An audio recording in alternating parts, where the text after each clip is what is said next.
Señoras y señores, muy buenas noches y bienvenidos a una nueva edición de Galicia Opina. Muchos de ustedes seguramente tendrán un conocido o un familiar, o ustedes mismos han sido víctimas del engaño al adquirir en su banco de confianza las llamadas participaciones preferentes. Las denuncias comenzaron a hacerse públicas al inicio de este año y desde entonces los afectados reclaman la devolución del dinero invertido. Solo en Nova Galicia Banco son cerca de 40.000 los afectados y el importe supera los 960 millones de euros. El caso ha pasado por las manos de los máximos dirigentes políticos, la Xunta de Galicia, el Ministerio de Economía, incluso la Comisión Europea. Ahora la Fiscalía Superior de Galicia ha abierto la vía judicial contra Nova Galicia Banco, tanto penal como civilmente, para defender los derechos de los afectados. Esta noche hemos invitado a este plató, a Galicia Opina, al hombre que ha llevado adelante la investigación y la denuncia colectiva presentada la semana pasada, don Carlos Varela, fiscal superior de Galicia. Muy buenas noches. Buenas noches. Gracias por aceptar la invitación de este programa de Galicia Opina y bienvenido a esta casa, Popular Televisión. Bueno, para mí es un placer poder estar aquí. Muchas gracias. Y como cada martes me acompañan 4 nombres propios de la profesión periodística y de la comunicación de nuestro país. Está con nosotros al lado del fiscal Arturo Maneiro, presidente de la Asociación de Periodistas de Galicia. Buenas noches, Arturo. Bienvenido. Buenas noches. En el otro extremo de la mesa, el consultor José Antonio Constella. ¿Qué tal, José Antonio? Magnífico. Buenas noches. Buenas noches, Carla. Perdona por interrumpir, buenas noches. A su lado la delegada de la agencia EFE en Galicia, Ana Martínez. Hola, Ana, buenas noches. Bien. Y finalmente un colaborador también asiduo de este programa, Pepe Castro. Muy buenas noches. Hola, buenas ¿Qué noches. tal? Señor Varela, lleva usted desde el 2004 al frente de los fiscales gallegos, desde el 2008 como fiscal superior de Galicia. Desde entonces se ha preocupado usted de distintos temas que afectan de manera directa a la seguridad de los ciudadanos más desprotegidos, digamos, la protección de nuestro patrimonio histórico, la seguridad de los ciudadanos. Ahora le ha tocado a usted a llevar adelante una investigación muy compleja, muy difícil, como es el caso de los afectados por la preferente. Cuando usted inició esta investigación a principios de año, ¿valoró la dimensión que tenía el problema, es decir, la magnitud a lo que se estaba enfrentando? Bueno, pues a principios de año se intuía que este asunto podía traer dificultades porque había ya reivindicaciones y manifestaciones en la zona sur de Galicia. Entonces fue a principios de año cuando yo consideré que de alguna manera había que hacer un seguimiento de esta cuestión. Me puse en contacto con el fiscal jefe de Pontevedra, dado que allí era donde se estaba produciendo las máximas protestas, y le dije que hiciera un seguimiento de este asunto a ver hasta dónde podía llegar. Y efectivamente él abrió diligencias, hizo un seguimiento del asunto, recabó determinada información, pidió documentación en forma de contratos a entidades de consumo, de particulares también afectados. Cuando vio que ya la cuestión pues, sobrepasaba los ámbitos territoriales del sur de la provincia de Pontevedra, de la provincia de Pontevedra, del sur de Galicia, pues fue cuando pues me trasladó las diligencias, me lo comunica y me dice que es una problemática que afecta a toda Galicia en la medida que este producto había sido comercializado por las dos caixas, ¿no? En toda Galicia. Entonces fue cuando asumimos esas diligencias en la Fiscalía Superior de Galicia y tomamos la decisión, nos planteamos qué instrumento jurídico utilizar para tratar de abordar esta problemática y esta cuestión. La denuncia colectiva que se ha presentado es tajante, ¿no?, al hablar de abuso y de engaño. Exactamente, se trata más bien de una demanda civil. Normalmente en la Fiscalía, por eso hay muchas veces un cierto, digamos, desconcierto, porque normalmente la Fiscalía actúa en ámbito penal, ese, digamos, es su campo natural de actuación. Pero en este caso hemos visto que el instrumento jurídico que mejor se adaptaba para abordar esta cuestión era una acción civil colectiva que está regulada por la legislación de consumo. Vimos que entonces esta podía ser idónea, se llama una acción civil de cesación y al final, bueno, pues hemos considerado que este es el instrumento más adecuado para proteger los intereses de todo este colectivo de perjudicados. Pero también hay abierta una vía penal. Hay abierta una vía penal en relación con casos concretos en donde se denuncia que sin consentimiento en relación con determinadas personas y con determinadas, por ejemplo, personas incapacitadas o personas a las cuales no se les controló, no se les pidió la firma y el consentimiento, pues que podía darse una falsificación de firma en este contrato. En ese caso, lógicamente, eso tiene también relevancia penal, pero son casos concretos en donde concurren circunstancias concretas referidas a entidades también localizadas y a personas individuales que nos relatan una concreta experiencia. Pero consideramos que desde el punto de vista de la globalidad de protección de los consumidores, la vía más adecuada era la acción civil de carácter colectivo. Tengo entendido que hubo un aviso por parte de la Fiscalía General del Estado sobre este tipo de productos, sobre la comercialización y el peligro que podía existir. ¿Usted cree que se podría haber evitado esto? Bueno, indudablemente se podía haber evitado si se adoptaran las recomendaciones que establecía la propia legislación sectorial en materia de consumo, en donde decía que este era un producto financiero de alto riesgo, que por lo tanto no podía ser comercializado de manera indiscriminada, que tenía que ser comercializado a determinadas personas, pero previamente informarles adecuadamente sobre las características de este producto, y lógicamente pues eran inversores avezados, generalmente los que deberían ser destinatarios de este producto. Cuando se decide comercializarlo de manera generalizada a un sector de la población que fundamentalmente son clientes minoristas y pequeños ahorradores, es cuando se vulnera, digamos, esas recomendaciones contenidas en la propia legislación sectorial de consumo. Señor Varela, vivimos un momento en el que constantemente aparecen casos de irregularidades, de comportamientos irregulares, incluso de mala gestión, ¿no? Concretamente en el sector financiero, evidentemente, e incluso de corrupción, cuyas consecuencias las pagan directamente los ciudadanos. ¿Los fiscales cuentan con todos los instrumentos legales para defender a la ciudadanía? Bueno, en el ámbito penal el instrumento con que cuentan los fiscales es el Código Penal y la legislación procesal correspondiente. En el ámbito civil, todos aquellos instrumentos legales que habilitan al Ministerio Fiscal y lo legitiman para ejercitar acciones en ese campo. Ya dije antes que el campo de consumo recientemente ha habilitado al Ministerio Fiscal, lo ha legitimado para el ejercicio de una acción colectiva, que es la que nos ha permitido utilizarse aquí. Pero indudablemente también es importante que no toda la carga del sistema recaiga sobre el ámbito penal, sino que también es importante establecer mecanismos mecanismos de control ex antes.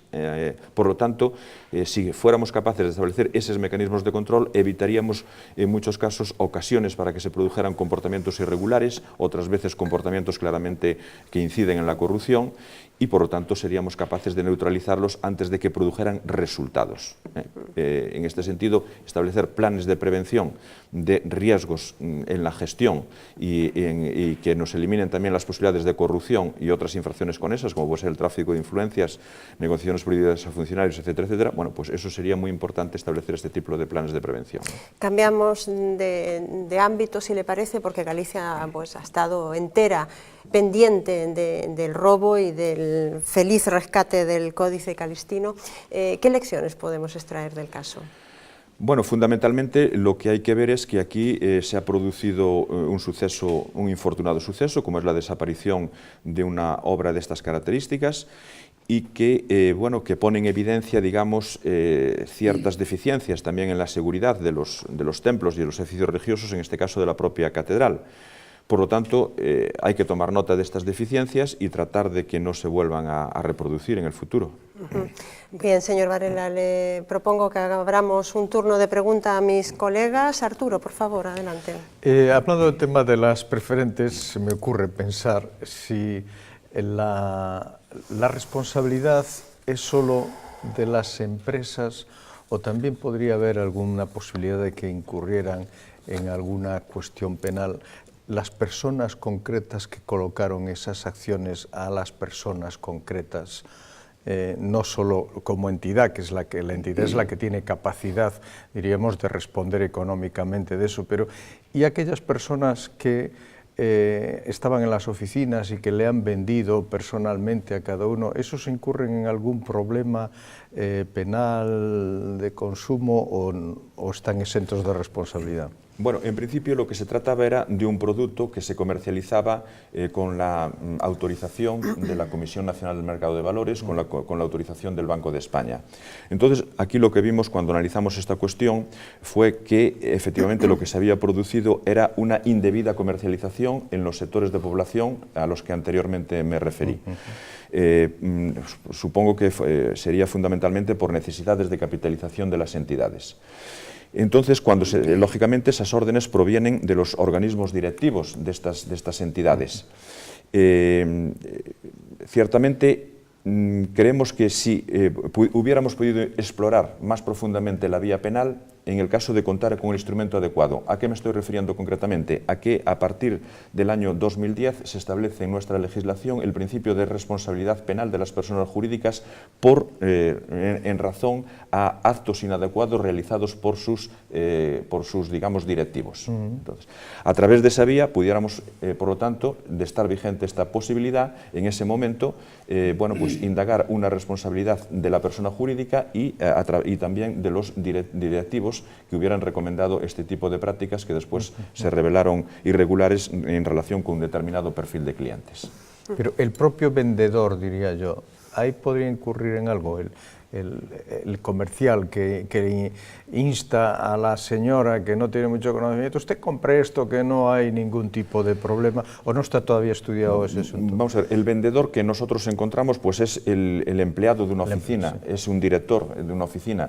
En algunos testimonios que llevaremos también al juicio se nos dice que estas personas pues también no sabían exactamente el producto que vendían, porque digamos, en algún caso concreto nos han dicho, nosotros leíamos aquí que efectivamente esto podía colapsarse o no pagarse si efectivamente se colapsaba un mercado que se llamaba un mercado secundario. Pero nosotros nunca creímos que ese escenario se pudiera plantear. Estábamos en una situación de bonanza económica y por lo tanto, nos decía esta persona, este director concretamente, nunca me planteé la posibilidad de que eso se produjera. Y por lo tanto, ante esa situación, pues nosotros comercializamos en la confianza de que lo estábamos haciendo adecuadamente. Y bueno, pues habría que ver en todo caso por caso, para saber si efectivamente había un conocimiento de lo que se estaba vendiendo y, digamos, había una mala fe en la venta de ese producto. Únicamente en ese caso es cuando podríamos derivar una responsabilidad penal. De todas maneras, mala fe tiene que haber al hacer firmar a un menor, ¿no?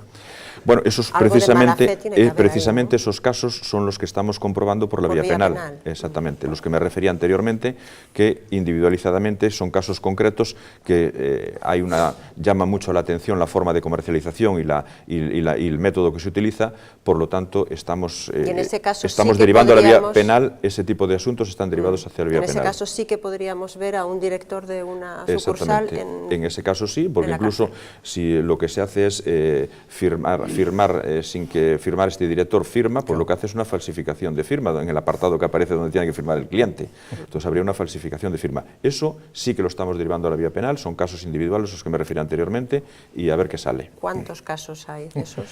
Bueno, pues unos cuantos, sobre todo venían de la zona del sur de Galicia, los que recibimos, no sé exactamente cuántos podrían ser, pero 10, 15 casos de esos fueron derivados a la Fiscalía de Pontevedra y que abrió diligencias en relación con esta situación.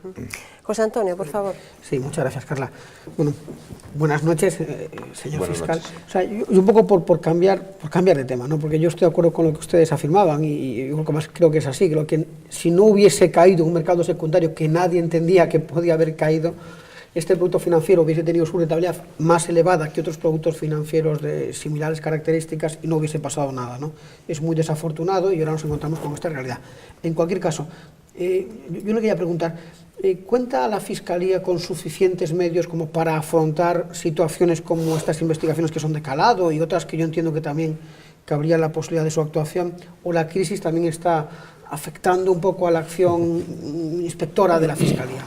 Bueno, desde el momento en que la Fiscalía modernizó sus estructuras organizativas, por lo tanto se organiza de otra manera y establece y presta una especial atención a lo que es la especialización, por lo tanto incide en ámbitos muy especializados donde se produce delincuencia compleja, como puede ser el medio ambiente, como puede ser el urbanismo, como pueden ser los delitos económicos, y cuando pues también nos especializamos en materia de consumo y concretamente a raíz de una instrucción de la Fiscalía General del Estado, la 2/2010,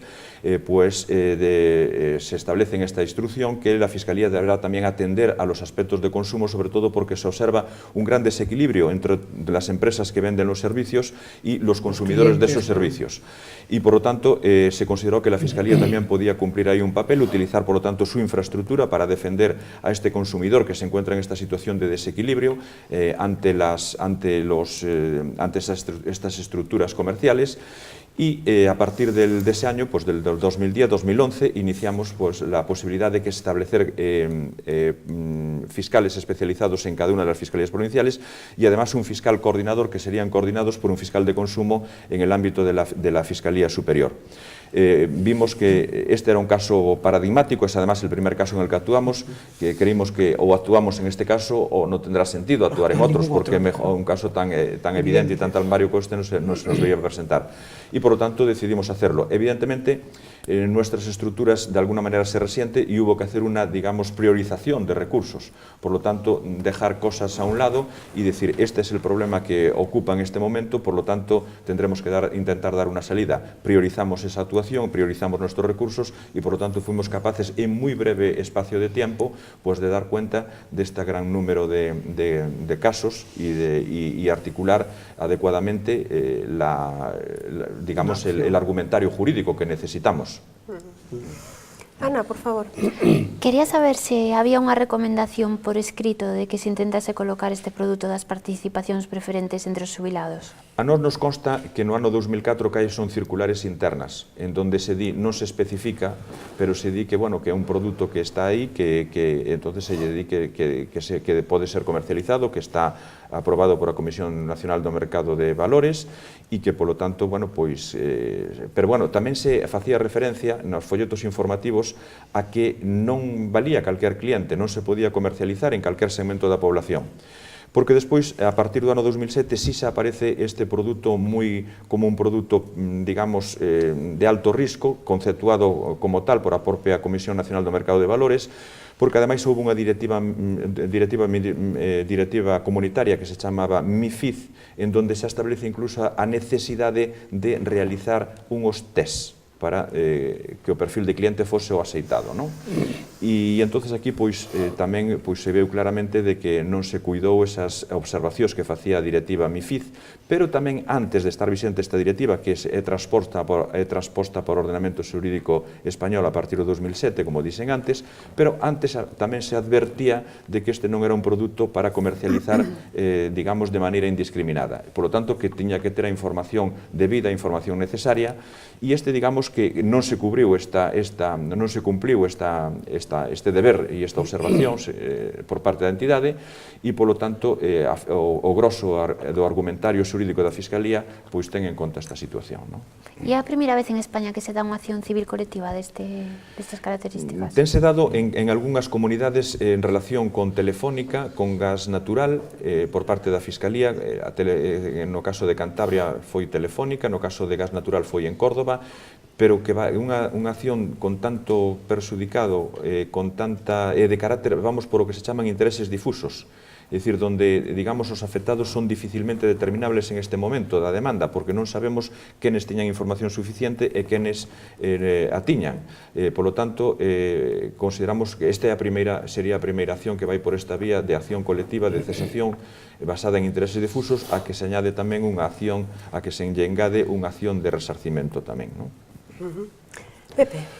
Vamos a ver, no caso Bankia, a Audiencia Nacional, aparte de imputar a, creo que a 23 personas do Consello da antigua Caixa Madrid e da actual Bankia, vai a chamar como testigo o ex-gobernador do Banco de España e o presidente da Comisión Nacional do Mercado de Valores.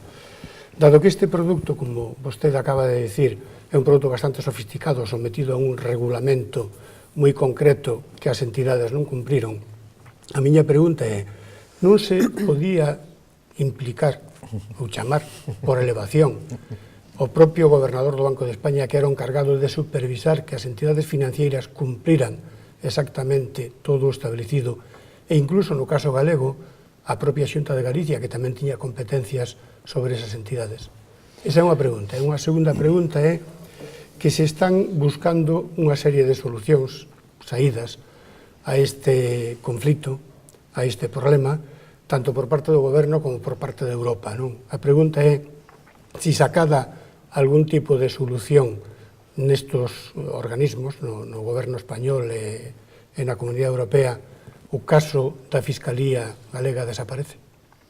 Bueno, en relación ca primeira pregunta, saben vostedes que a Fiscalía Anticorrupción empezou a investigar estas cuestións e no caso de Bankia concretamente pois formulou hai moi pouco unha querela contra en este caso a Fiscalía Anticorrupción non foi formulada por particulares, no caso foi formulada por particulares, en este caso un partido político concretamente. UPyD. Exactamente, UPyD. Entón, bueno, pois eso vai iniciar un procedimento penal, de feito o inicia cas diligencias que abre, as diligencias previas que abre a Audiencia Nacional, e entonces a partir de aí habrá que ver como acaba esa investigación. Entonces, para derivar responsabilidades penales é fundamental avanzar, profundizar nesta investigación e ver cal foi o papel de cada quen, da Comisión Nacional do Mercado de Valores, dos organismos de regulación, se houve algunha relaxación neses controles, se estaban obligados por lei a facer ese tipo de controles, se foron neglixentes. Entonces, todo eso será, digamos, o transcurso desta investigación o que podrá determinar a que grado de responsabilidades e a quen alcanzan estas responsabilidades penais en cada caso, non? Ou en este caso. A Fiscalía Anticorrupción, por tanto, tamén ten coñecemento desta querela, tamén aportará, polo tanto, a súa capacidade de investigación e a súa capacidade de achegar datos á mesma, e ao final teremos que esperar a ver como resulta e como remata todo este proceso para poder delimitar responsabilidades penais e entonces, pero non poder decir ahora anticipadamente, pero se vai ter en conta fundamentalmente estes parámetros aos que me referín anteriormente. No caso das saídas da demanda, vamos a ver, saben que a legislación de consumo establece a posibilidade de solucións extrajudiciais tamén a este conflito a través da vía do arbitraxe de consumo, pero esa é unha vía que únicamente está legitimada para promovela a Xunta de Galicia por un lado, por outro lado a propia empresa, a propia entidade bancaria, e os consumidores son os que deciden se queren someter ou non a esta vía de arbitraxe. A Fiscalía o que exercita é unha acción judicial, polo tanto non unha acción extrajudicial, exercita unha acción judicial porque entende tamén que aparte de dar satisfacción por unha vía de arbitraxe a un perfil determinado como poden ser os xubilados, o colectivo de xubilados, donde incluso a propia entidade bancaria entona unha especie de mea culpa recoñecendo que eso non se debe comercializar en ese segmento de poboación. Sin embargo, a Fiscalía entende tamén que hai perxudicados que non sendo xubilados, que son pequenos aforradores, pero que tampouco eran persoas adecuadas para a comercialización deste produto. Por lo tanto, a acción da Fiscalía tamén vai buscar un amparo a este tipo de persoas que se considera tamén desinformadas. Despois, lóxicamente, pois hai abertas outras vías que xa non son propiamente nin a judicial nin a extrajudicial por esta vía do arbitraxe de consumo, que claro, son solucións de ámbito político nas que eu non teño nada que decir. Pero se sacadan esas solucións, acabou o seu caso na Fiscalía? Evidentemente, se o obxectivo da Fiscalía é resolver este problema das preferentes e iso se consigue por outra vía, pois o propio procedimento civil establece a posibilidade de editar un sobresemento do asunto en canto se demostre que o obxecto carece de pleito, perdón, que o pleito carece de obxecto. Pero non así la vía penal. A vía penal seguiría funcionando. Sí. ¿Cuáles son ahora los plazos? Es decir, ¿para cuándo podemos esperar juicio y sentencia? Bueno, pues esto es muy difícil de establecer con carácter previo porque sabemos, ou todo o mundo sabe que de maneira, infelizmente, as respostas en este caso da xustiza, os tempos de resposta da xusticia non son os que demanda a sociedade.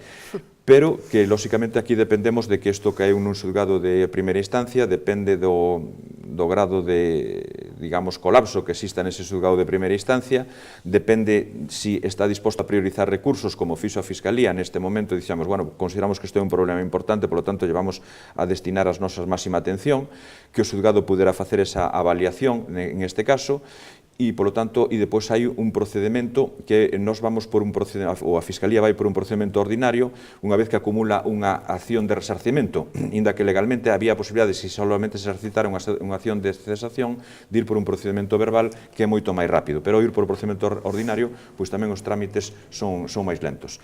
Entonces, falar, decir, non quero arriscar a decir pois un ano, medio ano, 3 anos, porque sería, pois non, os feitos podían despois desmentirme, a realidade podía desmentirme, sin embargo, bueno, pois esperemos que poderlo resolver canto antes, ¿no? ¿Y cuál sería la situación hipotética? Ya sé que evidentemente estoy haciendo casi justicia ficción, si puedo llamarle así, pero a ver, ¿cuál puede ser la resolución? Digamos, ¿no? Un plazo medio y la resolución, es decir, si la sentencia es favorable, los afectados, ¿qué van a recibir? ¿El importe íntegro de lo invertido? A demanda da Fiscalía contén esa previsión de que reciban o importe íntegro das cantidades depositadas en este produto financiero.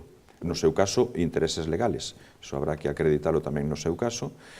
Y eso entonces eso é a pretensión que formaliza a Fiscalía. Y yo una última pregunta. Vamos a ver, la denuncia es contra Nova Galicia Banco. Demanda. La demanda civil. Es contra Nova Galicia Banco, pero no son los únicos afectados por las preferentes. Entiendo que hay otro grupo importante de afectados por preferentes que están en otro tipo de entidades. ¿Ahí la Fiscalía no va a actuar? Bueno, vamos a ver. A Fiscalía en este caso actúa con a entidade Nova Galicia Banco en relación con esta entidade porque é a que ten a súa sede social en Galicia. Entonces, outras entidades que efectivamente comercializaron este produto teñen que ser demandadas porque así o establece a norma procesal civil nos lugares donde teñan o seu domicilio social. Por lo tanto, habrá que ver onde está ese domicilio social e ali é onde teñen que ser demandadas como consecuencia desta prescripción legal.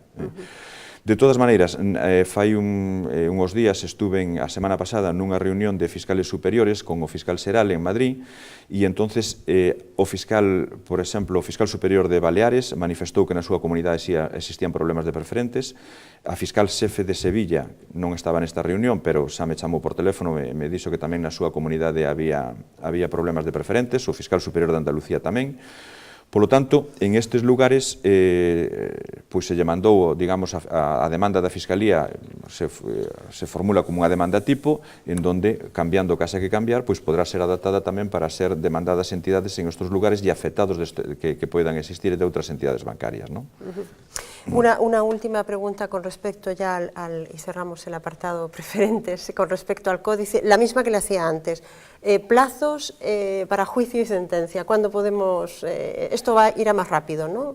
Por lo que me decía antes de empezar el programa. No caso do códice, pois bueno, fundamentalmente o que se fará ahora será a imputación formal, se lle tomará declaración en tal calidade de imputado, polo tanto, hai proba documental, hai incorporar tamén proba testifical a que poida existir, os expertos, os investigadores da policía. Penso que este caso podría ser cerrado en un plazo razonable de tempo, non?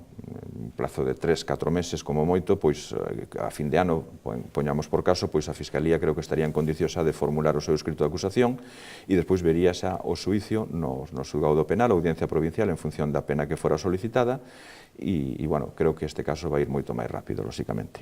Ora, cando me falaba do plazo anterior da acción civil da Fiscalía, teme que comparar o plazo, os términos judiciales, ca perpetuidade do produto. Se non hai sentencia, e a sentencia esperemos que non teña este carácter de perpetuidade que ten o mismo produto, o produto financiero, non? Bueno, señor Varela, muchísimas gracias por sus aclaraciones y sus respuestas que yo creo que han dejado satisfecho no solamente a los periodistas de esta mesa, pero seguramente a muchísimos espectadores que están preocupados por ambos casos, ¿no? Muchísimas gracias y espero volver a contar con su presencia en otra ocasión. Hasta luego. Un placer para mí, muchas gracias. Y a todos ustedes, por favor, no se vayan, hacemos una pequeña pausa de 2 minutos y volvemos con la actualidad de la jornada. Hasta ahora.